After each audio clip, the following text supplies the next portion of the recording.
What's up? It's Alexander Madison, running back from the Minnesota Vikings, and you're watching Clock Management.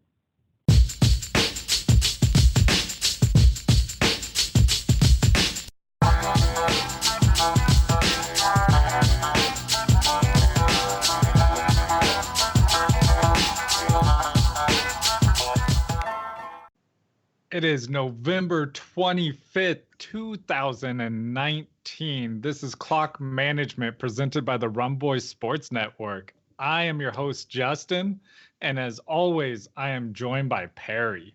And Justin. Yes. Sometimes I wish I was cross-eyed so I could see you twice. You looked cross-eyed at first there. Yeah, well, you know.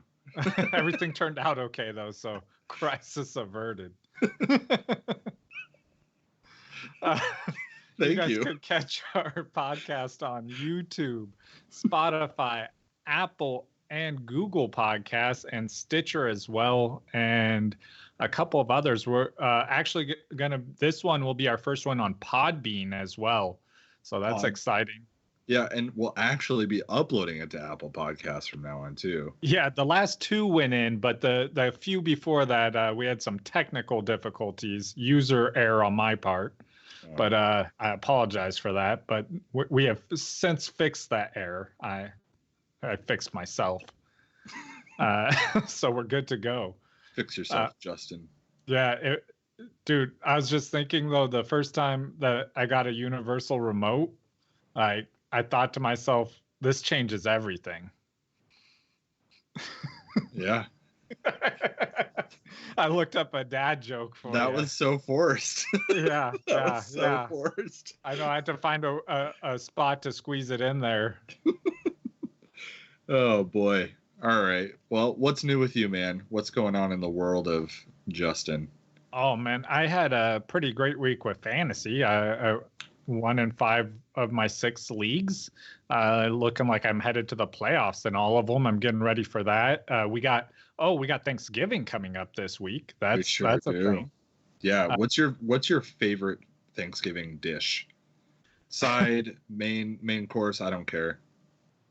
I'm not a big Thanksgiving food fan. I'm weird. Like there is not very many I like. That's a bummer. I know. It's sad, really. You want to know something that sounds disgusting? I think my favorite Thanksgiving dish is gravy. I love gravy. I don't know if that's a side or a dish. No, on my plate, it's at least a side. All right. It's a main course. It's there. You put gravy on everything, man. I love gravy. I don't like most gravy. Oof. Yeah, it's weird. I don't like most turkey. I don't like gravy. I don't like almost any of the stuff. It's weird. You don't sound very thankful, Justin. I know. What are your plans? We're gonna go to my wife's parents' house for a couple days, and just hang out with family. We have like a nephew who's like 10 months old, so he's pretty fun to play with. So yeah, that'll be a good time. But yeah, as you can see, I'm in a new location. That's true. Yeah, there's a lot I've seen that here. I've seen that background before. There's no boxes back here, so that's nice. Yeah, I'm at Sean's house. Yeah, I actually recorded from that exact spot one time. This is exact spot? Exact. Yeah. On some of that merch from the Rumboys, we should get one that's to your face and it just says exactly. Yeah, and YouTube. YouTube. Yes. So we moved here. We're happy to be here. Yeah. Speaking of, we also have merch that is now up on the Rumboys website, so you guys can buy it from there and contribute to the show. Yeah, it supports us, and we greatly appreciate the support. We want to keep giving you guys great content all year long. So. And again, make sure you guys leave a comment because that enters you to win an autographed DeAndre Hopkins jersey next week. Oh my gosh, fantasy playoffs are next week? Yeah, they start. So this is the last week 13 before fantasy playoffs. I have to get ready. I'm going to have to shower and stuff. Yeah, I know. I shower twice a year, once before the draft, and once before fantasy playoffs. Yeah, I hear the oils are good for your hair, so I've just been trying to avoid And it. just good luck. And then I also shower once for the fantasy championship, but I've only done that once, so I don't count it. All right. Should we jump into some news here? Yeah, let's do it. All right. First piece of news on the docket is involving Andy Dalton and him being renamed the starter for the Bengals. You beat me to it. Is that news nobody cares about? I didn't write it down, but I considered it. The only reason I brought it up because the Bengals are 0-11. They're pretty irrelevant. I think this helps all the offensive fantasy players on the team, although they are all pretty rough off to begin with. So Tyler Boyd, Auden Tate, Joe Mixon, I think it helps all three of them, to be honest with you. Andy Dalton has been a good quarterback at times. He's shown that he can be good. Whether or not he will continue to be a quarterback for the Bengals in general, we'll see by the end of the season. But I think it makes the fantasy relevant players even more relevant. It makes them better. So, yeah. Eric Ebron, I don't think a lot of people were relying on starting Eric Ebron this year. I've seen some people do it though. Yeah, he's being started for sure, which is the reason I wanted to bring this up. He is headed to injured reserve, which means he is done for the fantasy season for sure. Jack Doyle should see an increase in volume. I think Jack Doyle is going to be fantasy relevant going forward, especially with Eric Ebron missing some time. So we'll move on here to Julio Jones. He did not participate in practice today. It's estimated that he should play this week. There's not a whole lot of concern with him. He's always dealing with something, right? Like Julio's always got an ankle or something like that, and he just plays through it. So yeah, I was gonna say, and he always hits the field on Sunday. Yeah, so we'll continue to monitor it. But I wouldn't be too concerned if you're a Julio Jones owner. Austin Hooper has a chance to practice this week. That's great news considering we thought we might not see him for the rest of the regular fantasy season and even into the playoffs. So if he were to return week 13, would you be comfortable starting him, keeping in mind he was a top 3 tight end before he went down? Yeah, he's a tight end, so yes, I would, because your other options probably aren't that great. So to risk it on someone who could possibly be a top tight end, I'm going for that.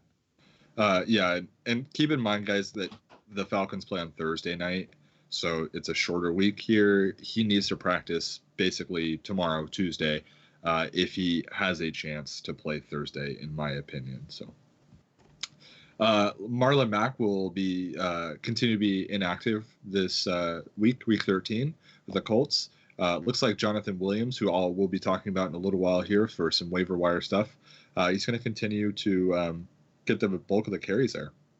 I do think that Nyheim Hines is still valuable in PPR leagues, but I would want to start Jonathan Williams over Nyheim Hines for sure. Carson Wentz, not expected to miss any time for it, but he does have a bruised throwing hand. Reason I bring it up is it's something to monitor. Even if he doesn't miss time, it could affect his throwing arm. It could affect all the fantasy relevant pass catchers on that team. Just be prepared for that. I think guys like, I guess the wide receivers in general on that team, I would have other options ready to go this coming week, even though they're playing the Dolphins. I would be just a little concerned. And Wentz hasn't been that good all season, so. And then Golden Tate is officially in the concussion protocol. This guy, I feel bad for him. He can't seem to stay healthy. Unfortunately, he's probably not going to be playing this week. But they did get wide receiver Sterling Shepard back after missing 5 games with his own concussion issue. So I think Sterling Shepard should probably be started in deeper leagues for sure. Maybe somebody to go pick up if you lost Golden Tate. James Conner unlikely to play for Week 13. I don't think this is a huge surprise to a lot of people. I said it, I think, on the Rum Boys show on Friday. I think James Conner needs to just be sat for a while. He needs time to heal. He's always got some kind of injury nagging him. So I think this is ultimately good for long-term James Conner owners. Yeah, they were crazy. So he had a shoulder injury that he barely practiced throughout the week for. Then they threw him out there for the game, and first big hit he takes to the shoulder, he's back to the sideline. Yeah. I don't know why they felt like they needed to risk that. That was crazy to me. I think it's because they're fighting for that playoff spot. But even if they make the playoffs and then they lose their number one running back, they're just hurting themselves then, right? Yeah. Well, I mean, making the playoffs and just getting killed in the first round. I mean, did you really achieve anything? Anyways, we'll talk about possible people to pick up. The Bengals have made a career out of that. Yeah, no kidding. We'll talk about people to pick up if you are losing James Conner this week a little later in this show. Tyreek Hill has a, quote, good chance to play on Sunday. That's great to hear if you're a Tyreek Hill owner like myself. They're playing the Oakland Raiders. It's actually an important matchup for them.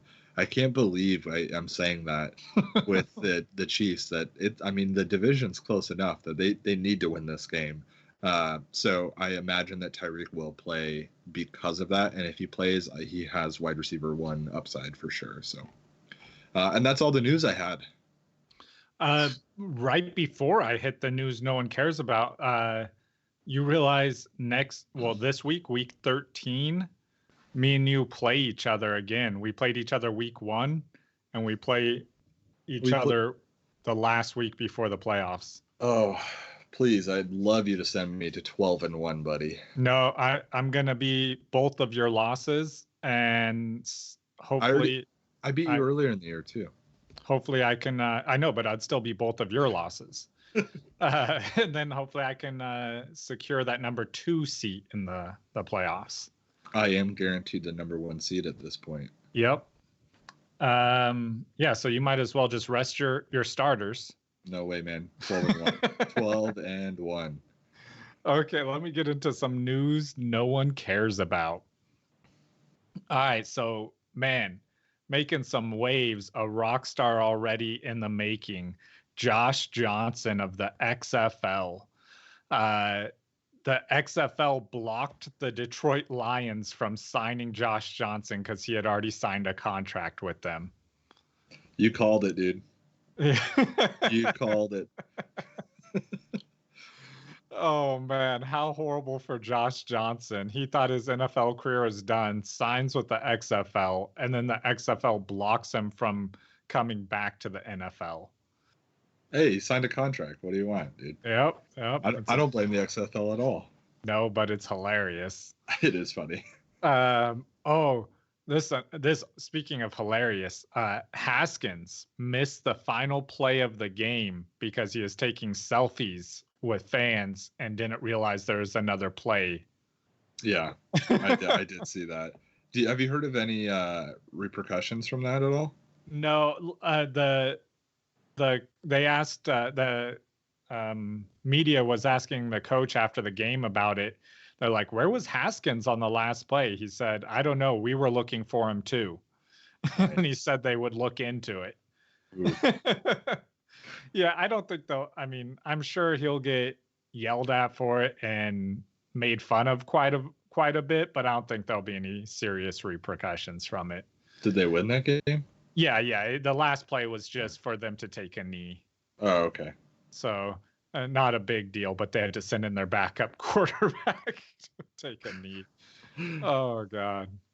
All right. Sheldon Richardson says he hopes Mason Rudolph is ready for is playing in their game, gets started for their game after the whole incident. Yeah. So, yeah, just building up the drama on that game. Did you hear what Myles Garrett said in his NFL appeal hearing? Yeah, about him saying that he used racial slurs. Yeah. Classy. Very classy. Nice guy. Yes. Staying on topic, outside of the Browns game here, pre-game, some of the fans had a piñata that was Mason Rudolph, and they were swinging a Steelers helmet at it. No chill, dude. Right. There's no chill there in Cleveland. For such a cold place, there's no chill. Yeah, and I saw the person swinging it, and I mean, I just got to say, Myles Garrett would have did a much better job at hitting that piñata. So, this last week, week 12 in the NFL, we had 2 receiving touchdowns from 2 different defensive linemen. All right. Yeah, everyone who plays fantasy football was upset. Yeah.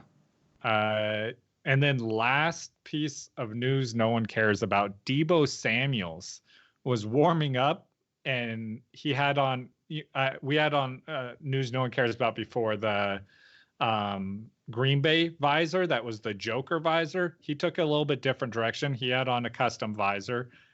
He's a little classier though. His was Louis Vuitton. All right. Yeah, and then took it off for the game. So worth it, I hope. Do you think he paid for it, or did Louis Vuitton? I mean, what are they advertising? Who else has Louis Vuitton visors? Yeah, I'm gonna go get mine now. Yeah. I got to get a helmet too, I guess. Yeah, and a reason to wear one. Yeah. Oh man, I should get one on my little the miniature autographed Antonio Brown helmet. There you go. Yeah. Just make it as ridiculous as possible. Well, he made his career that way, so. Right? Oof. But that's all the news no one cares about. And of course, we rounded out with Antonio Brown. Yeah, we rounded it right out. All right, we're going to be going through some waiver wire picks and studs and duds. Which one you want to hit first, Perry? Let's do the waiver wire picks. I like it. Why don't you go first? Yeah, we talked about this one started. But so James Conner re-injured his shoulder. The lead back there, as soon as he went out, was Benny Snell. He's a decent back. I mean, they're playing the Browns, who are missing a lot of defensive players. So just because of that, he maybe will have a decent fantasy day for you. He had 21 attempts in that game for almost 100 yards, no touchdowns, and 1 reception. So, I mean, I think he's someone you could start if you needed a running back, if you're desperate in that spot. So that's definitely someone who's going to be out on that waiver wire as well. Yeah, I think Benny Snell is definitely worth owning. Depending on your team, definitely worth starting. I am kind of tempering my expectations with Benny Snell. I mean, he was like the 3rd string, almost 4th string running back for a reason. So just don't expect, big numbers from him. He's not, in my opinion, the number 1 waiver priority this week, but he should be owned and probably started for sure. A guy I want to talk about, I'll stick with the running backs, and that's Jonathan Williams. Last week, Justin and I advised you guys that we didn't think Jonathan Williams was going to do a whole lot, and we were wrong. We were very, very wrong. He had 104 rushing yards, 3 receptions for 17 yards, and a touchdown. He was killer, man. He was an RB1 this week, or week 12.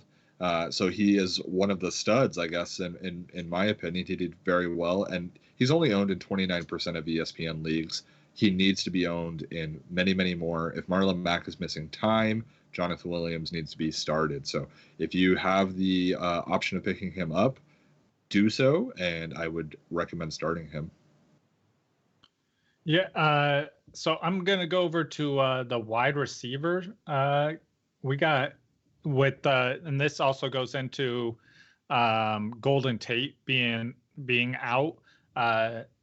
Darius Slayton, wide receiver for the Giants.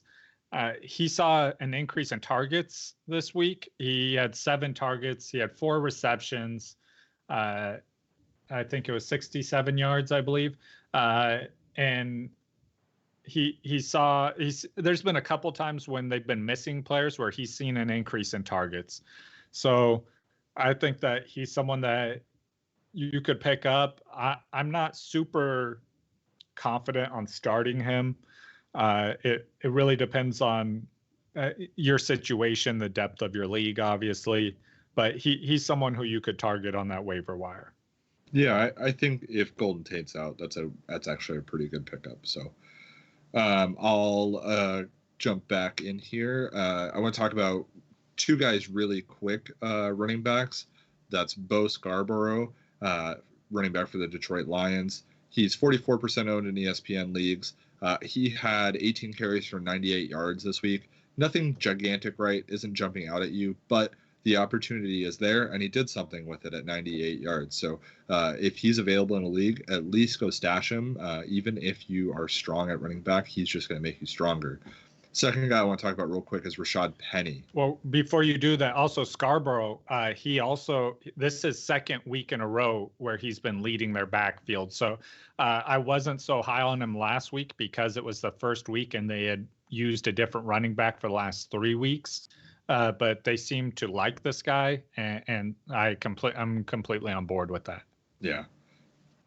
Next guy real quick is Rashad Penny.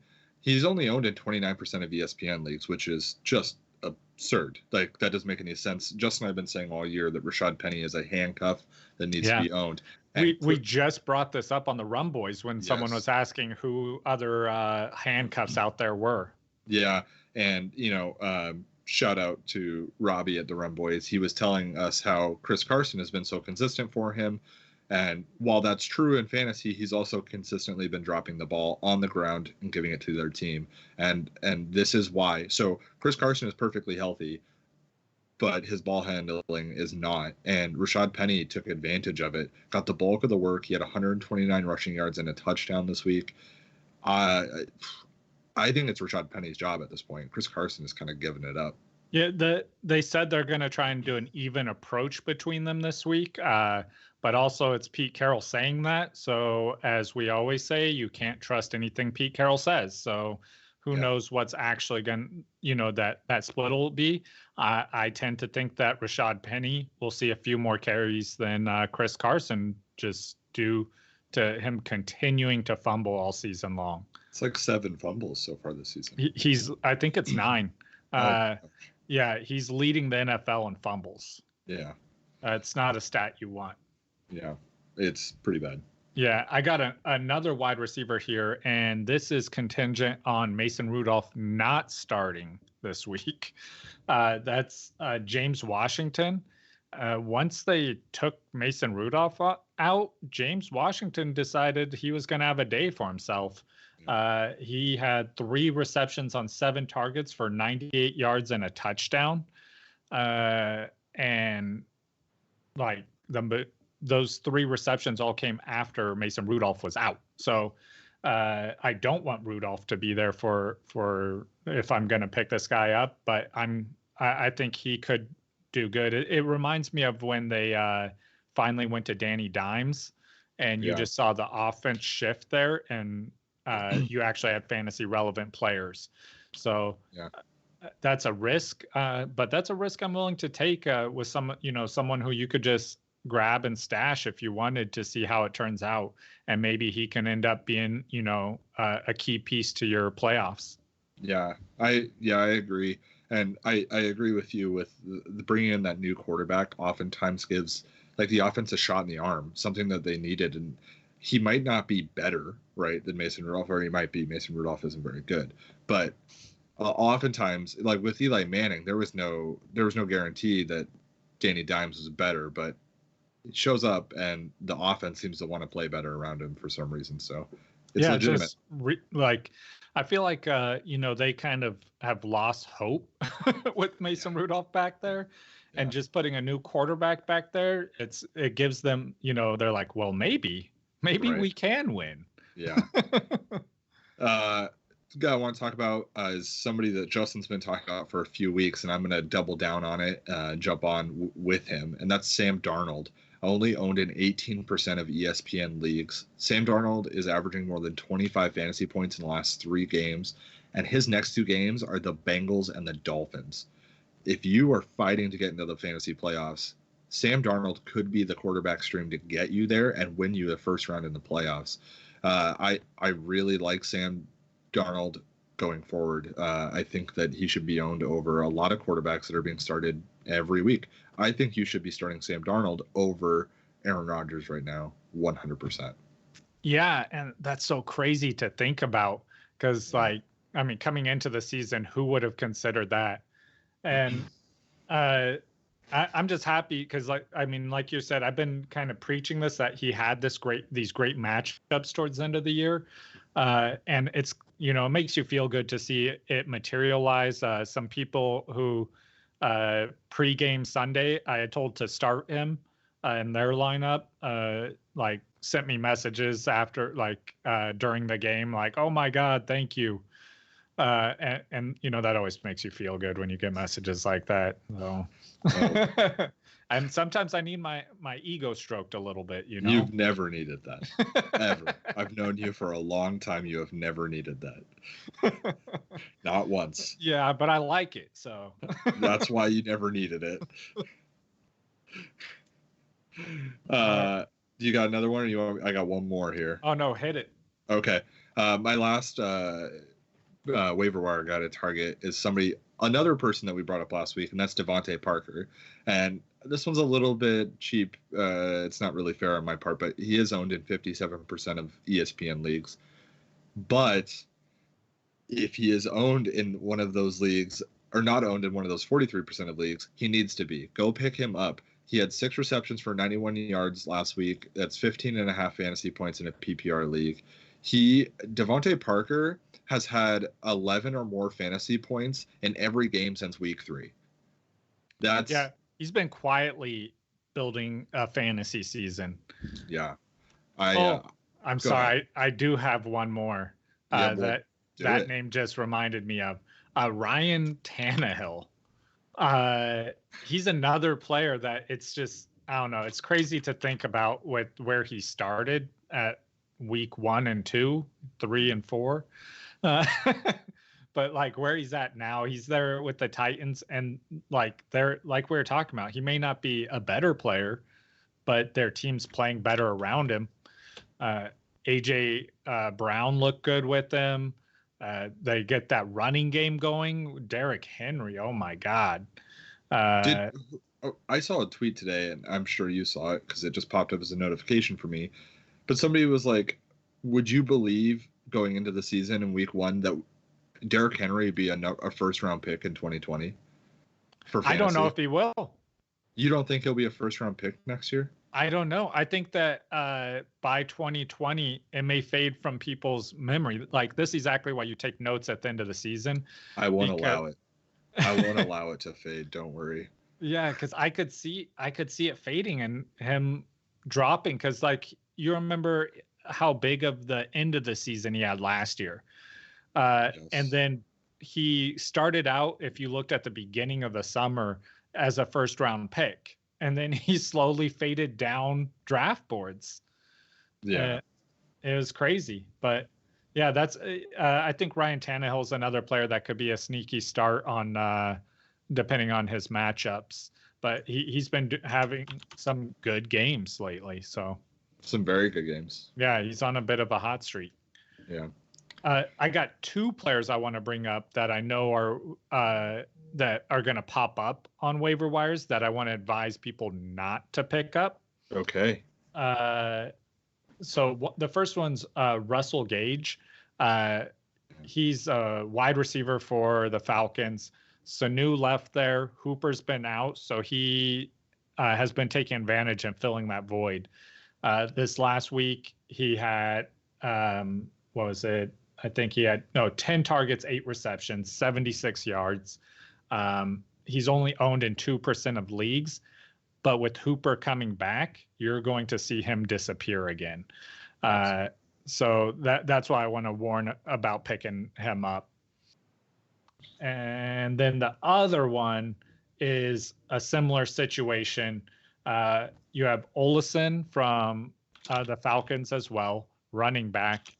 And he had 1 reception. He had, I think, 20 carries. I think I missed that.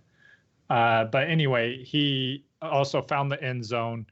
So he had a big week for as a running back, but Freeman's looking like he's going to play again this week. And as soon as Freeman comes back, Ollison's basically going to become a fullback, and he's going to, only get in for short yardage carries and things like that. Yeah, I agree. I agree with both of those. Don't just pick up people off waivers on hype. You need to actually look at the situation. The situation's key. Yeah.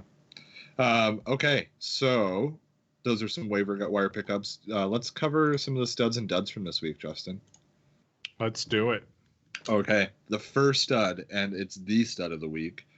That's Chris Godwin, the number one fantasy scorer on the week until probably Lamar Jackson tonight. I bet Lamar Jackson scored more than him, didn't he? How many points did he have? Chris Godwin had 38.9 fantasy points. Let me check right now. Okay. You can go ahead and talk about him. Yeah, Chris Godwin, there's not a whole lot to talk about. He's been very good all season. He's a top 5 wide receiver. I will say that he's been a little hit or miss based on how Mike Evans does it. It seems that it's hard for both of them to coexist and have a good game, but I don't think you can sit Chris Godwin worried that he will not perform. What is it, Justin? Lamar beat him? Yeah, 46. Oh my gosh. So anyways, yeah, Chris Godwin, like him a lot. He was a stud this week. He's been a stud most of the year. Justin, who's your first stud? Stop looking at your roster. I was just admiring Lamar Jackson there. I'm going off script here. I'm going Lamar Jackson. I mean, I know you saw that game. It was ridiculous. Like, they couldn't stop him running the ball. They couldn't stop him throwing the ball. And he's unstoppable. This is old news. Old news. I know. He's still a stud, though. And the only thing, I think going forward, really the only team that you have to worry about stopping him is the 49ers, which I don't think they're going to. I'm a 49er fan, and I don't think that's happening. That's the best defense he's going to go against. And I mean, it's the number 2 defense in the NFL. And I don't think you need to worry about starting him because they've struggled against mobile quarterbacks. To call him a mobile quarterback is almost an insult because he is way beyond that. The other mobile quarterbacks aren't even close to what he is. So I don't know. You're almost blushing talking about it. I know. Calm down. After this week, the last 2 weeks, I think Russell Wilson's going to have a big end of the year to catch up in the MVP talk again. Yeah, for sure. Yeah, I think he's leading now. But yeah, I'm going to double down or double dip here and throw another one in there just because that one was just kind of a freebie. I feel like that one was for you and nobody else. It was for every Lamar Jackson owner out there. Move on. Okay. Leonard Fournette, Perry. This one's for you. Well, so was Chris Godwin because I have them both. Yeah, that's true. And I know how much you love Leonard Fournette and preached him going into the year. Okay, whoa. Love Leonard Fournette? I don't want to go that far. You loved his usage, his I'd say his usage. Yeah, we're going with usage. Yeah. But he had 97 rushing yards, 2 touchdowns, 62 receiving yards, which that was kind of like a cherry on top, that you didn't see. I don't think most people saw coming. So he finished with 32 fantasy points. That's awesome. Yeah, he had a great night. Leonard Fournette, I mean, he's literally the only running back on the team at this point. So the guy that I want to talk about next, and that's Jarvis Landry. I told everybody last week to continue to start him on the Rum Boys Friday. I doubled down. I said Jarvis Landry is going to have a good week. He had 31.8 fantasy points, man. Jarvis Landry is the number 1 wide receiver there. It's not Odell Beckham Jr. I know Odell Beckham Jr. scored a touchdown, but it's Jarvis Landry. Yep. I would continue to start him going forward. I would continue to start him over Odell Beckham Jr. if I had to make that decision. Yeah, I love it. I agreed with you on the Rum Boys when I went live with the Rum Boys Sunday morning. I told people, look for Jarvis to have a big game here. Like this is going to be his day, and he made it his day. He killed it. Yeah, he was very good, and the revenge game, I guess, is real, man. Because he against the Dolphins, 148 yards and 2 touchdowns. It's his former team, so. Yeah, and I don't know. I don't even know if you could call it a revenge game because I don't think he's upset with them. I feel like he's happy they got him off of that horrible team. I feel like you always want to beat your old team, though, right? Oh yeah, I think he wants to rub it in. Like, look, I'm on a better team now. Yeah. Thank you, thank you for all these touchdowns I never could have got with you. Imagine the Browns being a better team. That's how bad it's gotten down there in Miami when the Browns are a better team. Yeah, they traded him to the Browns, and he said thank you. That's crazy to think. Man, I guess I'm just gonna take another gimme here, Perry. CMC. Yeah. I'll just keep picking those off. Just those little easy passes here. CMC he had 64 rushing yards, 69 receiving yards, and 2 touchdowns. I mean, not too much to be said. It's CMC. He's an auto start. I did get a question about him on the start sits and Sunday morning. I was like, I don't know why this is a question. You're starting McCaffrey. You have to start Christian McCaffrey. Yeah. There's no way you're not starting Christian McCaffrey. Right? It confuses me when people ask questions like that. I'm like, you must be way overthinking this situation. Here, I'm gonna take one for me here. This one I want to bring up, and that's Nick Chubb. Nick Chubb is still fantasy relevant, Justin. Very fantasy relevant. My point was never he would be irrelevant. It's that he would take a hit. I mean, you were telling people to trade him, and I feel like that is high. Get value. Wait, this week wasn't as high? No, this week was awesome for him, but it also wasn't bad for a Kareem Hunt. Right, but your advice was bad. I would not have traded. I did not think so. I did not trade Nick Chubb, and I'm happy I didn't. We will see in 2 weeks. Okay. Well, he had 106 yards on 21 carries. He had a touchdown. He had 4 receptions for 58 yards. Untouched by Kareem Hunt, in my opinion. Nick Chubb, I would continue to start him 100%. I would not avoid starting Nick Chubb. I mean, if I have him on my team, I'm starting him. Yeah. Yeah. So, but I was just trying to say you could start him for another player that is at that equal level that I don't think you have to worry about any workload being taken from. Which, I mean, I know you disagree with, but we'll see in a couple weeks, which if it happens or not. Man, this next one I got for producer Sean. This one, Dustin Hopkins, kicker for Washington, had 4 field goals and a PAT. He killed it. 14 fantasy points from your kicker. You got to be happy about that. Nobody could see Sean right now but us, but Sean is very happy about that, and he's enjoying a bowl of ice cream like no man has ever enjoyed a bowl of ice cream before. Yeah, Sean got 2 treats. I can't wait to go downstairs and have one after the show. Let's talk about some guys that came out of nowhere. You already talked about Ryan Tannehill.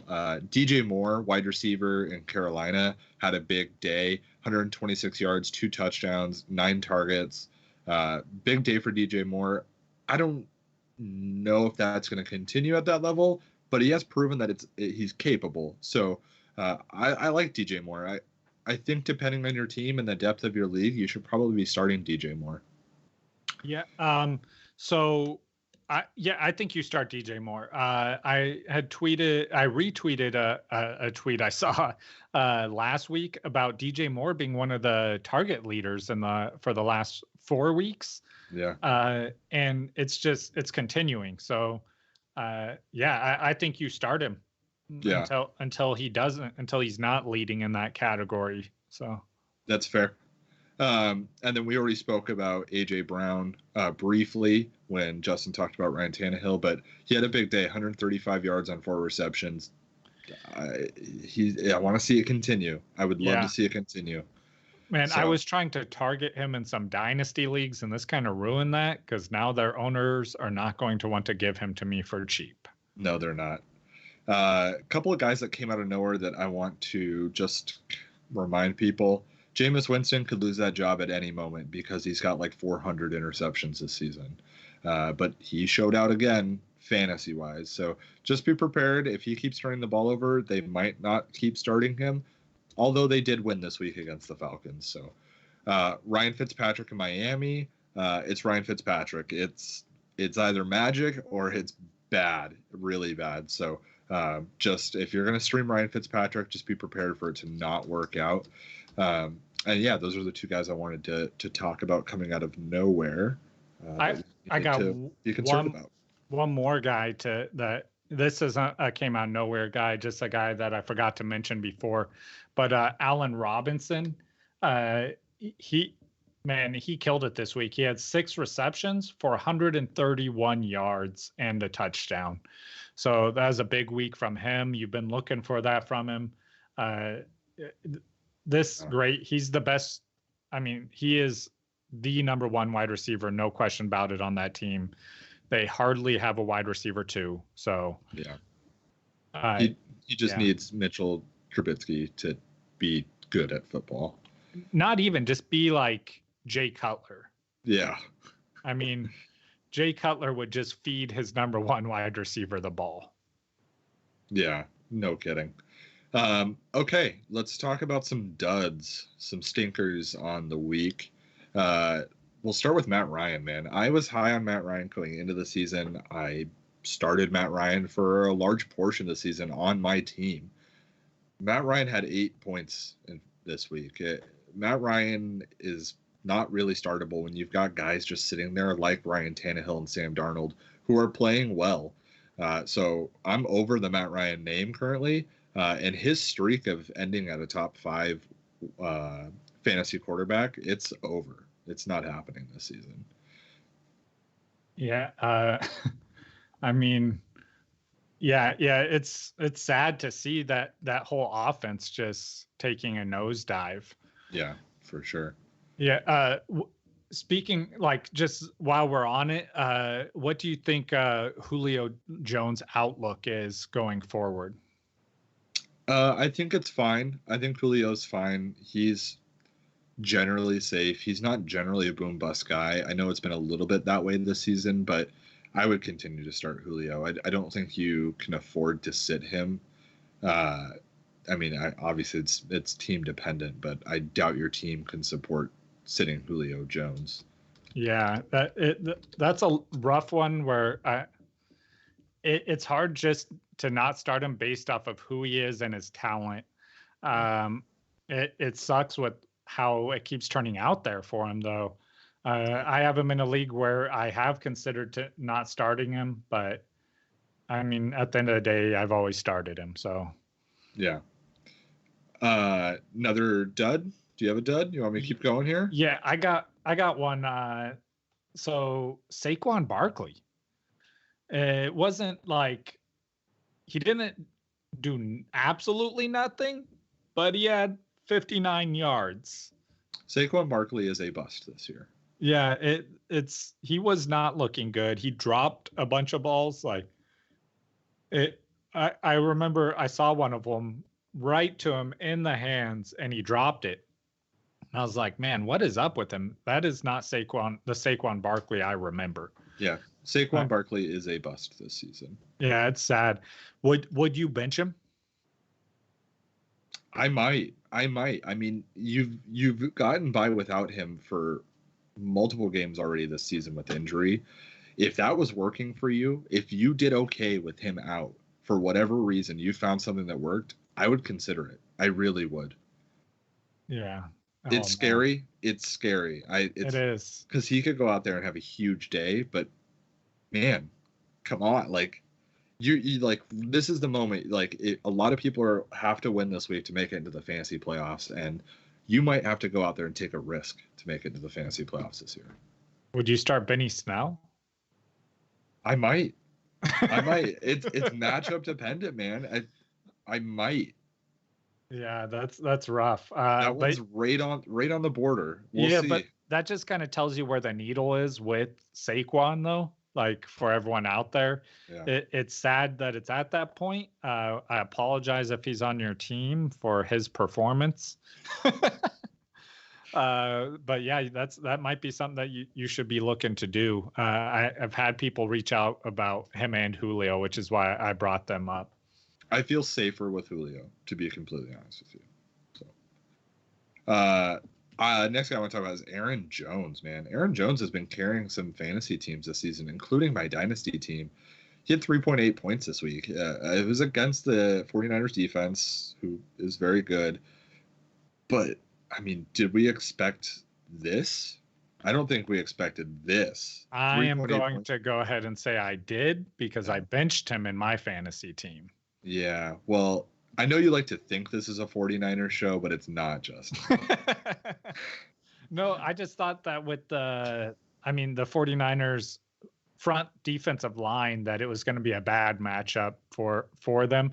I started Devontae Adams in that same matchup, which worked out for me. He got the touchdown in there, and he did okay, not great, but it was a good defense and a low-scoring game for them. So that worked out. But yeah, I just thought that was going to be a bad matchup for both their running backs. So I personally benched them. It was rough, but because when you're benching two of your running backs. Yeah. For a guy who has 11 touchdowns, I don't think anybody really expected. I expected a possible touchdown. I thought the yardage would be low, but I mean, 38 yards and 13 carries that's pretty abysmal. I think his performance, the lack of the touchdown, had a lot more to do with how the team got beat rather than. Yeah, I would say going forward, I have no problem starting him. I've got another one if you don't have one, or if you do. I got one. I got Mason Rudolph. Obviously a dud. He got pulled from the game. He's been a dud. Yeah, I would hope that you didn't start him. I don't know why you would have, but there's people out there who do things like that. Yeah, obviously you want to get a new QB if that's the case, because he's probably not playing anymore. Yeah. A couple other guys I wanted to briefly mention was Dak Prescott. He had a really rough day against the Patriots. The weather was horrible. Did you watch that game? Yeah, it was rough. He put a glove on at some point during the game that helped a lot. But they went away from Zeke. Zeke was having a huge first half, and he only got the ball like 4 times in the second half, or 6 times in the second half, and eventually the Patriots just realized they don't have to worry about Zeke running the ball, and Dak got swarmed. I'm not worried about Dak going forward. Continue to start Dak, but I did advise people this week to not start Dak. My brother told him he probably shouldn't, and yeah, it didn't work out for Dak. Yeah, I warned people not to start Dak on the Run Boys. I was like, I know normally I say start your studs, but in this case I'm not, because the stud here is the Patriots defense. Right. I'm going to shoot through a couple real quick on this one. Okay. To kind of speed things up, but Brian Hill, disappointing again. That train has left. I'm done with him. Josh Jacobs, super disappointing game. 4 fantasy points, 34 rushing yards. David Montgomery, super disappointing as well. 22 rushing yards, 9 receiving. Chicago, that was just low scoring game. Yeah. And then Tyler Lockett. I think this was I said to temper your expectations with him coming back from the injury. They might limit his usage, and then watching him on the field, he looked visibly slower. Yeah, he did. So I think that is the case. That's something where I'm not too worried moving forward with them. I got Cortland Sutton here. That's another guy I've been real big on. He had down week against the Bills. Bills have a good defense, though, so I think that's something where I'm not worried with him going forward. Yeah, I agree with Cortland Sutton, especially. He's been pretty fantasy consistent most of the season here. Yeah. I think that had a lot to do with Buffalo's defense. He's still got 8 targets. He only caught one of them, right? That's the issue. The opportunity is still there. He'll be fine. Yep. And then last one I got on here is Amari Cooper. Well, I advise people about Amari. Yeah. On this show, I told people Amari is hurt. He is hurt right now, and yeah, I would be worried about Amari. Not only hurt, but he was hurt playing against Stephon Gilmore too. Yeah, that combination gives you exactly this: 0 receptions. Yeah, man, it's getting to the point with the Patriots where you almost can't start a quarterback playing them, other than maybe Lamar Jackson, of course, who did well against them, and maybe Patrick Mahomes. I don't know. The Patriots are turning into one of those defenses that just destroy fantasy quarterbacks. Yeah, fantasy points. Yeah, altogether on both sides. Yeah. Okay. Yeah, that's all the guys I got for the duds. You got anyone else you wanted to bring up? No, that you've covered everybody that I wanted to talk about. Sorry, I was like, okay, we're running a little bit long. Let me speed it up a little bit.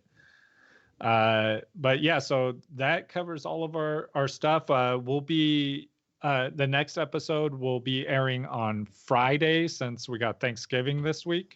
Mm-hmm. I'll do some little summary of the games, I think Thursday night for you guys. And then we can just get back into our normal routine of things from there with start sits and things like that. Make sure you guys hit us up on in the comments down below if you have any start set questions for the games on Thursday. Since there is multiple games, we'll do what we can to give you some advice prior to our next video. Yeah, we'll be here. I won't be here for that Thursday night thing, but I'll definitely be here Friday. I wish everybody a happy Thanksgiving if you're celebrating that. If not, have a good week, and we'll talk to you on Friday. Awesome. Catch you guys later. Later.